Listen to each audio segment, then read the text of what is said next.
Nulidades procesales. Según Enrique Vescovi, la nulidad es la sanción que tiene a privar de eficacia a un acto en cuya ejecución no se han guardado ciertas formas. La no producción de efectos del acto nulo se deriva de la violación o apartamiento de ciertas formas o la omisión de los requisitos indispensables para la validez de aquel. Según Davis Echandía, en estricto sentido, la nulidad procesal es una enfermedad propia y exclusiva de los actos del juez. Cuando las partes ejecutan actos procesales sin las formalidades de tiempo, modo o lugar que la ley prescribe, sus efectos jurídicos quedan total o parcialmente eliminados, según la gravedad y clase del defecto, pero entonces técnicamente estaremos en presencia de un caso de ineficacia, de inocuidad o de inexistencia procesal del acto, pero no de nulidad. Las causales de nulidad procesal son taxativas. El artículo 133 del Código General del Proceso plantea 8 causales. 1. Cuando el juez actúe en el proceso después de declarar la falta de jurisdicción o competencia. 2. Cuando el juez procede contra providencia ejecutoriada por el superior, revive un proceso legalmente concluido o pretermite íntegramente la respectiva instancia. 3. Cuando se adelantan después de ocurrida cualquiera de las causales legales de interrupción o de suspensión, o si en estos casos se reanuda antes de la oportunidad debida. 4. Cuando es indebida la representación de alguna de las partes o cuando quien actúa como apoderado judicial carece íntegramente de poder. 5. Cuando se omiten las oportunidades para solicitar, decretar o practicar pruebas o cuando se omite la práctica de una prueba que de acuerdo con la ley sea obligatoria. 6. Cuando se omita la oportunidad para alegar de conclusión o para sustentar un recurso o escorrer su traslado. 7. Cuando la sentencia se profiera por un juez distinto del que escuchó los alegatos de conclusión o sustentación del recurso de apelación. 8. Cuando no se practica en legal forma la notificación del auto admisorio de la demanda a personas determinadas o el aplazamiento de las demás personas que sean indeterminadas que deban ser citadas como partes o de aquellas que deban suceder en el proceso a cualquiera de las partes. Según Azula Camacho, las causales pueden dividirse en 2 grupos: las generales, aplicables a todo tipo de proceso, y las especiales por cuanto solo obran en determinados procesos. Las generales comprenden las siguientes. 1. Cuando se persigue un procedimiento distinto del que legalmente corresponde. 2. Cuando en el curso del proceso se advierta que ha dejado de notificarse una providencia distinta de la que admite la demanda. 3. Cuando la nulidad se presenta en la sentencia. Las especiales comprenden las siguientes. En el proceso ejecutivo, cuando fallece el deudor y no se cita a los herederos y se les notifica la existencia de la obligación. La falta de formalidades prescritas para hacer el remate de bienes, siempre que se aleguen antes de la ejecutoria del acto que las apruebe.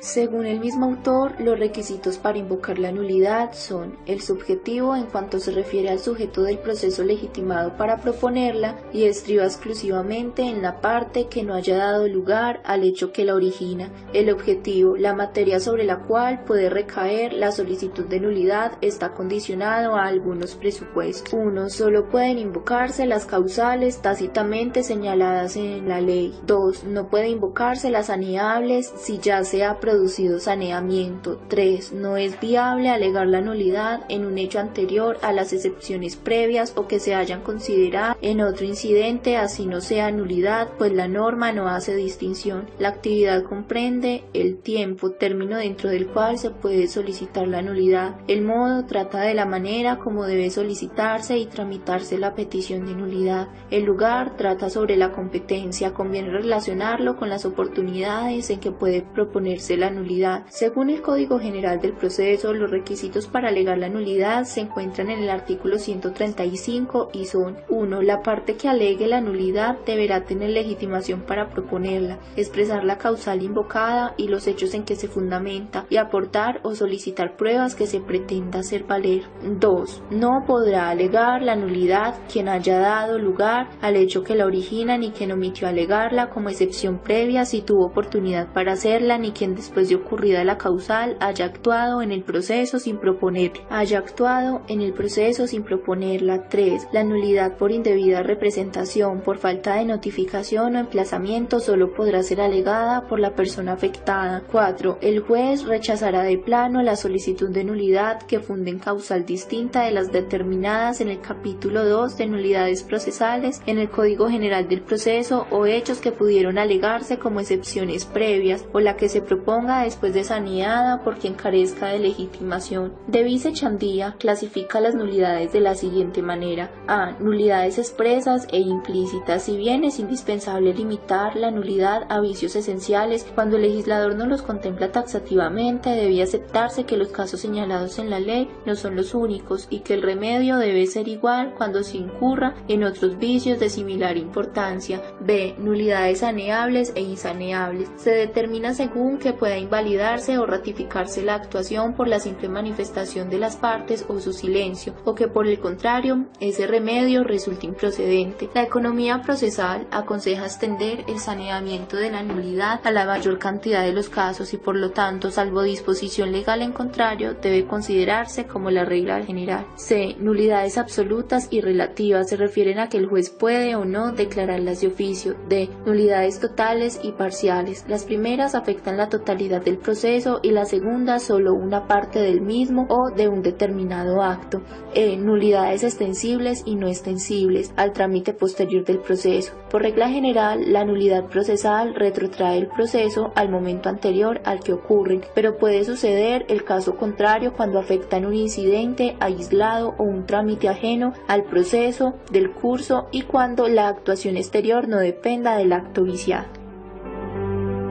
Según el Código General del Proceso, en su artículo 136, la nulidad se considera saneable en los siguientes casos. Primero, cuando la parte que podía alegarla no lo hizo oportunamente o actuó sin proponerlo. Segundo, cuando la parte que podía alegarla la convalidó en forma expresa antes de haber sido renovada la actuación anulada. Tercero, cuando se origine la interdicción o suspensión del proceso y no se alegue dentro de los 5 días siguientes a la fecha en que haya cesado la causa. Cuarto, cuando a pesar del vicio, el acto procesal cumplió su finalidad y no violó el derecho de defensa. Según Azula Camacho, en aras de la economía procesal y primordialmente de la lealtad procesal, el Código perceptuó que las nulidades tienen la calidad de saneable.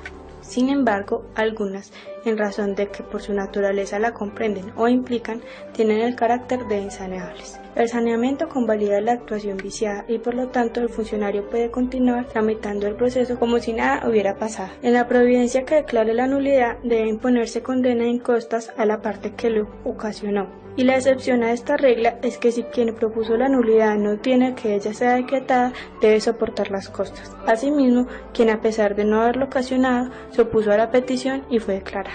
La declaratoria de nulidad afecta exclusivamente al acto del funcionario viciado, la actuación posterior e inherente a este. Esta modalidad es total cuando recae sobre la primera providencia que se dicta en el proceso, llámese auto admisorio de la demanda o mandamiento ejecutivo, lo cual implica que el resto de la actuación, por esa decisión, su soporte sea igualmente nulo. Es parcial, en cambio, si solo se limita a un acto determinado y cuyos efectos no se extienden a otro. En el primer caso, el funcionario debe expresar qué actuación y a partir de qué acto opera la nulidad, mientras que en el segundo debe precisar individualizándolos los afectados con la invalidez. Existe otra clase de nulidad parcial que recae sobre toda o parte de la actuación, pero referida a una persona en particular, conservando su validez en cuanto a las restantes.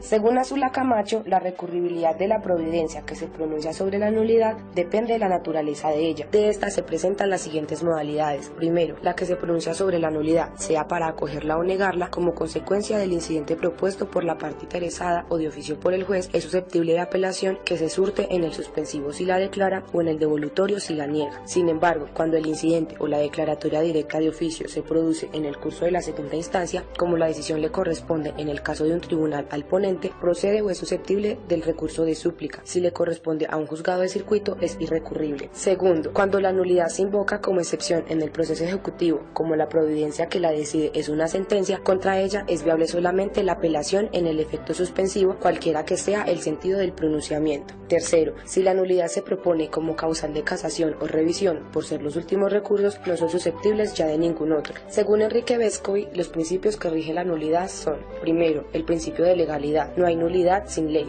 a lo que podríamos agregarle que siendo el principio la validez y la excepción la nulidad, dichos textos legales deben ser de interpretación estricta. La doctrina ha creado la categoría de las llamadas nulidades implícitas que se presentan, al menos en ciertos casos, cuando no están previstas en la ley expresamente, pero que resultan de principios contenidos en el texto. Segundo, el principio de trascendencia. Para que exista nulidad no basta la sola infracción a la forma, sino se produce un perjuicio a la parte. La nulidad, más que satisfacer pruritos formales, tiene por objeto evitar la violación de garantías en el juicio. Tercero, el principio de la declaración judicial. No hay nulidad sin sentencia que la declare. Cuarto, el principio de convalidación de las nulidades del procedimiento. Cuando todas las etapas se han cerrado, se precluye la posibilidad de reclamar contra todas las nulidades. Quinto, el principio de convalidación de las nulidades en el derecho positivo. La nulidad, por defectos de procedimiento, queda subsanada siempre que no se reclame en la misma instancia y mediante recursos.